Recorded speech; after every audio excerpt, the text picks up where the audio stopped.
একটা বয়স পরে আমাদের একটা নামহীন সম্পর্ক হোক। সম্পর্ক মানেই প্রেম বা অন্য কিছু এমন নয়। ধরো, মাঝরাতে ঘুম আসছে না, কথা বলতে ইচ্ছে করছে খুব, কিন্তু কথা বলার কেউ নেই, কাউকে ডাকতে পারছো না, সকালে উঠে আবার ব্যস্ততা। এমন সময় নিঃসংকোচে ফোন করা যায়, এমন একটা সম্পর্ক আমাদের হোক। ধরো, সবাই এখন দূরে, ছেলে লন্ডনে আর মেয়ে প্যারিসে। তুমি স্মৃতি আঁকড়ে ধরে দেশে পড়ে আছো।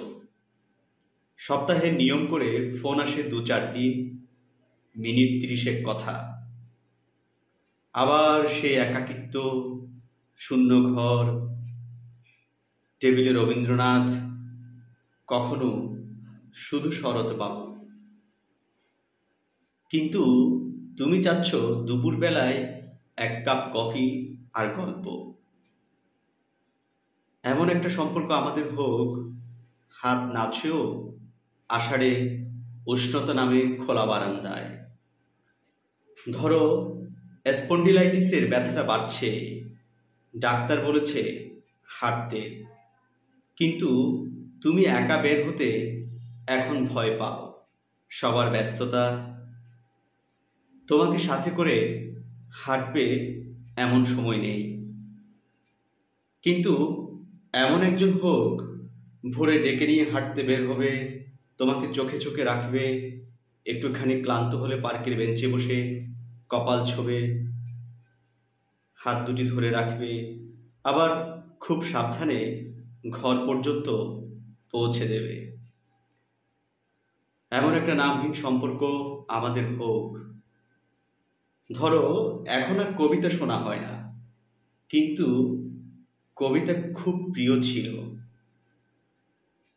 কিশোরবেলার সেই প্রেমের মতো কেউ একজন এই বয়সেও না হয় বাহানা করুক খুব, তোমাকে সে মাঝরাতে সুনীলের কবিতা শোনাবে, ভালোবাসি ভালোবাসি। সব ধূসর রঙের সাথে মিশে তুমিও যেন ধূসর হয়ে যাচ্ছ। হলুদ পাতার মতো জারুল গাছ থেকে খসে পড়ছে প্রিয় সবকিছু। বন্ধু বান্ধবী, পাড়া পড়শি, আত্মীয় স্বজন এখন যেন আরো ফাঁকা লাগে।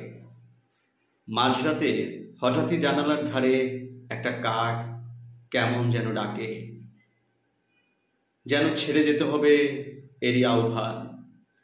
তুমি ভীষণ বিষণ্ণ, কিন্তু তোমার একজন আছে যাকে দেখলে পালায় সকল অসুখ।